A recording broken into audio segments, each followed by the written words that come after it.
you, John, for introducing this event, and thank you for organizing it again. And we are very grateful for this opportunity to be back here in Singapore after 2 years and to have another opportunity to deepen our relationship with the region. And I'm very grateful because we are strongly aligned. We are in turbulent times, no doubt. And I also wanted to reassure you, and before entering into the real substance of the event, I would like to set a little bit the scene and to talk also a little bit about the political situation, in particular in Europe. We are in a transitional period, but I can reassure you, even there's an exchange of commissioners, there will be an institutional continuity, and there won't be any changes in the direction where we are heading. So it's crystal clear what are our goals, what are our aims, what we have to do, and what is needed in order to contribute to a more rule-based global order, which is, I think, in the mutual interest of both of us, the region here, Singapore in particular, and of course the European Union, because it's all about trade.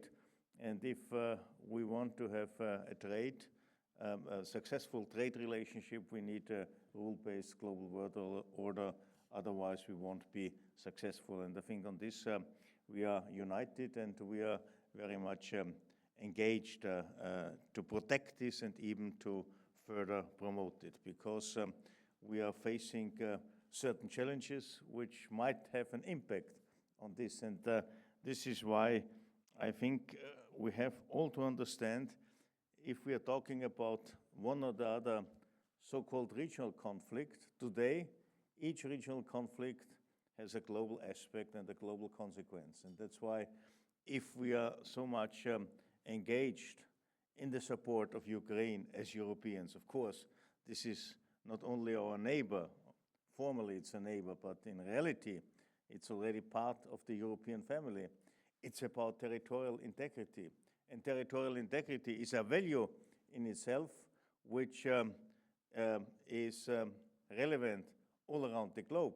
And this is why it is not really a surprise that at the UN, if there have been resolutions to condemn the aggressive war of Russia in Ukraine, we had a huge majority, because yesterday it was Ukraine, tomorrow it could be somebody else. And that's why it is so indispensable to act together, to stand together, to make clear to everybody who believes, okay, if there was an opportunity in Ukraine, there might be an opportunity somewhere else. No, we have to be crystal clear. And I have to say, here in Singapore, I'm very grateful about the strong reaction of Singapore also to align what concerns the sanctions. And I think it was a very, very strong signal also to other parts and to other countries, not only in the region, but all around the globe, that we stand together and we work together. Because all these geopolitical considerations are also important for you as investors. The OMFIF's 2024 Global Investors Public Report highlighted it crystal clear. So I would like to use again this opportunity of the conference and the opportunity to speak to you to highlight once again the role of the European Union as a global stability anchor. Sometimes we're seen as the, I don't know, old lady of the world, but old ladies can be still attractive, but at least they have a lot of experience how to manage things, how to run families, etc. So we should not underestimate our energies and dynamics. And for instance, I think I really would like to stress this on a more indeed serious note. Remember the financial and economic crisis, 2008-9. It took Europe almost 10 years to recover, but we have learned our lessons. After the pandemic, it took us less than 2 years to recover, to come out even stronger, and to react much more quicker than before. And having said all this, I would really stress again how much we believe in the power of cooperation within our union and, of course, beyond, because cooperation is key for stability. The partnership here with Singapore, where we have the pleasure being here together today, is a very good example. We are like-minded partners. As I said already, we are united in our support, not only support, but also promotion of a rule-based international order that lays the foundation for a favorable political, economic environment, but also working together if it's about climate change and similar issues which are extremely important for all of us. We are committed to fostering multilateral rules because they safeguard peace, growth, and prosperity.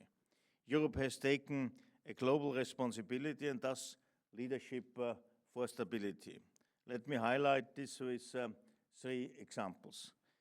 First, again, it was our quick reaction after Russia's brutal war against Ukraine, because it was, as I said, extremely important to fight for freedom, democracy, and I think important for everybody around the globe, territorial integrity. I think it's extremely important to tell our people, also back home, I have to say, what it means to defend territorial integrity. So to engage with Ukraine, to provide financial support, to provide weapons, is also something to show and to demonstrate support to the Ukrainians in order to help them to be finally successful. And Europe, by the way, also received more than, I think, 4 or 5 million refugees which are now part, meanwhile, of our society. And it will be, by the way, a challenge to quasi convince them to go back once the war is over and to work on the restoration of the country. This will be a challenge, but also we have to tackle it once the situation is reap. So we will support Ukraine, a very famous word, whatever it costs and how long it takes, because this is something which cannot be, where we cannot become somehow lazy or however or complacent. This is something we have to do as long as it's necessary. And in this respect, we have also started to finance Ukraine, to support Ukraine financially. We provide them every month with a loan of 1.5 billion euro in order to guarantee the functioning of the state also in times of war. The second example is ensuring stability means always that we have to look into the future. As Singapore, the Union is thus at the cutting edge of climate policy. We have committed to become climate neutral by 2050, and we do a lot. It's not always, so to say, fully consensual amongst the European society, but without alternatives. Of course, we have to reconcile one or the other, and this will be also subject of the new Commission, but the direction is crystal clear. And that's why we are also reaching out to others to collaborate on the future of our planet, for instance, as members of the International Platform for Sustainable Finance. And the third example is that we are showing global leadership on macroeconomic stabilization and reform, what we have done with Next Generation EU, the recovery plan, while ensuring a green and, once again, digital transition of the Union's economy, which makes the European economy more resilient and competitive, and therefore contributing again to a better global economic situation, because Europe is still the most attractive and the most powerful single market in the world. And if this single market is well functioning, this is also in the interest of other players. And in that respect, the EU bonds play a key role in supporting all these stability efforts. We amplified our issuances with the recovery program Next Generation EU, which helped our union to emerge stronger from the pandemic. And in addition, EU bonds helped to provide critical support to Ukraine, as I told you, providing that our union's strongest asset is its ability to learn and to get stronger. Today, maybe we will have an opportunity. Also, I have to admit, I didn't have the opportunity, of course, to read Mr. Draghi's report, and I was told it's almost 400 pages. But what I have heard, the summary, etc., is fully in line and supporting our, so to say, political ideas, our political principles, and it's another backing for what is necessary in the next couple of years, and this is strengthening our union's competitiveness. And the newly elected Commission President Ursula von der Leyen, who has already led our union for the previous 5 years. By the way, another example for European stability in challenging times. It's a democracy, and if you have in a democracy a leader who is, so to say, 10 years at the bridge, this is already something. It's also an example and a proof for the stability we guarantee. Ursula von der Leyen has already announced a new competitiveness fund as a core element of what we consider extremely important to improve Europe's competitiveness in the future. But there are many other elements which will contribute to more competitiveness, and if I'm not wrong, Draghi has already summarized all these different elements which will contribute. Because for us, ensuring competitiveness means doing it the European way, meaning bundling efforts and forces to excel in future technologies while remaining open at the same time. Of course, Europe is the most international continent. We have free trade agreements with 74 countries. The Union is #1 trading partner for 54 countries globally, which together represent almost half of the world's GDP, precisely 48%. And we plan to reach out to partners further, expanding our network of trust, for example, in this region. By doing so, we will also contribute to strengthen, again, rule-based multilateralism to the benefit of all of us. Some might call Europe the old continent. This is in my briefing, not only the old lady, but the old continent. But by using our combined power of 27 member states, we constantly renew our attractiveness. According to a study by Ernst & Young, the vast majority, 72% of executives surveyed, said the organization plans to expand or establish operations in Europe over the next 12 months. A similar proportion, 75%, are optimistic about Europe's prospects over the next 3 years. Investing in Europe is attractive because our single market offers an outstandingly secure environment based on the rule of law and the most stable political circumstances. This provides the freedom to thrive and for innovation. Our Commission President, Ursula von der Leyen, has signaled this and was just re-elected, as I told you, and now we are in the process. Tomorrow, everybody in Europe, in Brussels, is already, let's say, extremely interested to hear about the distribution of portfolios to the new commissioners, which will be announced tomorrow. And I hope that by the end of, at the latest, November, everything will be cleared, the new commission will be adopted, and they can start working at the latest by the 1st of December. But all the processes we are running are further contributing to stability, another proof of this good way of continuity in the way that it's crystal clear how the European personnel is recruited, how the European personnel is finally chosen and adopted by the European Parliament, but also by the European member states. Of course, I'm very frank, if you look at some of our member states, you would believe there is now a very strong move to the far right or to the right. There's a lot of populism. To a certain extent, it is. But it's very much about a huge topic which we are facing in Europe, and this is migration. Europe is extremely attractive for people outside Europe.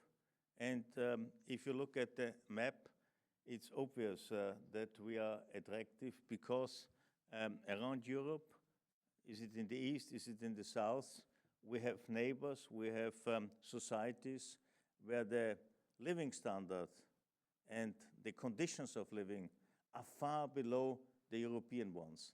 And this is why we are so attractive. And of course, it's much easier to come to Europe than, for instance, to the US, even to Canada, Australia, or New Zealand. But I have to say, for instance, last year, we received 3 million legal migrants, but only in less than 1 million illegal migrants. But these 1 million illegal migrants were subject of heated debates. And this has also, so to say, fueled the debate, the political debate in some member states, which had some impact on the elections. And this is why we have some debates in some member states, but this is more or less ring-fenced around the issue of migration. If it's about economy, if it's about market economy, if it's about competitiveness, there is no change in the political direction of Europe, and you will see this in the future. It's important for me to distinguish between these different political issues and to reassure you, to reassure potential investors that Europe is crystal clear on its future political direction, in particular when it comes to economy, to investments, to trade. Here we are not only united, we are, so to say, very much committed. Our member states, our political leadership, that we have to do much more than we have probably done in the past. And I would also like to recall a recent report of the former Italian Prime Minister Enrico Letta about the single market and everything what is necessary to further improve and to complete the European single market. A few words about the Eurobonds finally, because there are many other opportunities to discuss this, and we have experts with us. Siegfried Ruhl is team, and you will hear a lot about it. But I think the Eurobonds offer indeed a unique winning combination of AAA and what I would call an extraordinary triple S, which stands for solid, sustainable, and successful. The facts speak for themselves. Solid, our bonds are as safe as bonds can be, as proven by the excellent AAA ratings given by the major agencies.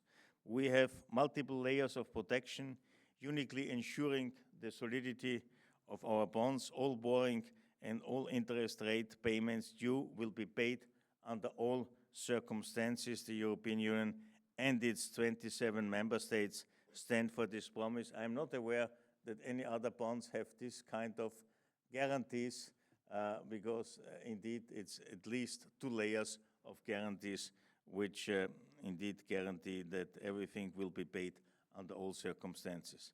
Sustainability, what makes our bonds more than an average investment is that they contribute to future-proofing policy goals that are globally important, as well as here in a region where many countries are already feeling the impact of climate change. That's why, and I don't want to get into further details, we are very much focused on so-called green bonds. We have a commitment to spend at least 30% of our budget, 7 years, 2 trillions, for green investments, and we are doing so. And third, all of this ensures the triple S and thus the success of our EU bonds. We have meanwhile an investor base for EU syndicated bonds, which has more than 1,800 investors across more than 70 countries. The bonds global, the Eurobond global commitment also includes strengthening the capital markets. The EU's presence in the capital markets has undergone a seismic change, if I may say so. Just 5 years ago, the Union's total debt outstanding stood at only 50 billion euro, while now it has already surpassed the €500 billion mark, and by the end of 27 we will be at around 1 trillion. Of course, as a budget commissioner, it has also a downside, but for the investors it should be clear that a lot has been done on this, and Draghi's report also contributes to the debate about the future and will certainly stimulate in the right and good direction this debate. This means that we are meanwhile the 5th largest issuer of euro-denominated debts, and we will continue to enhance the market for EU bonds further in the interest of member states and our increasingly broad and diverse investor base. And we will further develop also our different instruments, and certainly still this autumn we will launch a repo facility which will become operational, I hope, very soon. At the same time, highly important in geopolitical volatile times, our union bonds are increasing the pool of safe euro-denominated assets. This offers more options for portfolio risk management, benefiting all investors and boosting the euro's international role as a side effect. This is something, by the way, why I'm also here, why I'm reaching out to the political level. After Singapore, I will travel to the Philippines, and later on, in 2 weeks' time, I will go to Latin America, later on to India, again to promote the Eurobonds, but also from the angle that it's an opportunity to strengthen the euro as an alternative second global currency, which I think is extremely important in these times, to strengthen this aspect and to give opportunities, alternatives, and at the same time to prevent maybe others to play this role, which I think in particular here in the region might be a quite interesting aspect, and therefore I can only invite all of you to support us in all this endeavor. So finally, thank you for this opportunity to explain a little bit our also political considerations. I hope I could reassure you that Europe is indeed an anchor of stability, of continuity, with a very clear political orientation. We are international. We are committed to a rule-based global order. We want to have free trade.